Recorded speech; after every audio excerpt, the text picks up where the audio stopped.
అండి. ఈరోజు beautiful premium కలెక్షన్తో వచ్చానండి. ప్రీమియం కలెక్షన్ ఫ్యాబ్రిక్ వచ్చేసి చందేరి సిల్క్ అండి. ప్రీమియం కలెక్షనే కానీ బడ్జెట్ ఫ్రెండ్లీ ప్రైస్ అండి. శారీ లుక్ అంతా మీకు చూడండి ఎలా ఉందో. It's beautiful sari Chanderi silk అండి.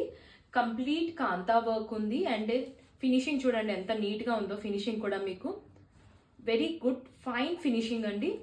కంప్లీట్ శారీ వచ్చేసి లుక్ మీకు ఇలా ఉంది. ప్రైస్ వచ్చేసి 2250 అండి. బ్లౌజ్ మీకు కాంట్రాస్ట్ వస్తుంది ఎందుకంటే కంప్లీట్ థ్రెడ్ వర్క్ అంతా మీకు బ్లాక్తో ఉంది కాబట్టి pairing up with black blouse. దీంట్లో 5 కలర్స్ ఉన్నాయండి. 5 కలర్స్కి black is a common blouse. Available colours. Tassels చూడండి ఎంత బాగుందంటే నీట్గా ఉందండి. టాసిల్ కూడా కంప్లీట్ థ్రెడ్ వర్క్ అండి. బ్లౌజ్ పైన కూడా మీకు స్లీవ్కి కంప్లీట్ థ్రెడ్ వర్క్ వస్తుంది. దిస్ ఆల్ థ్రెడ్ వర్క్ అన్నట్టు. Last color. Thank you.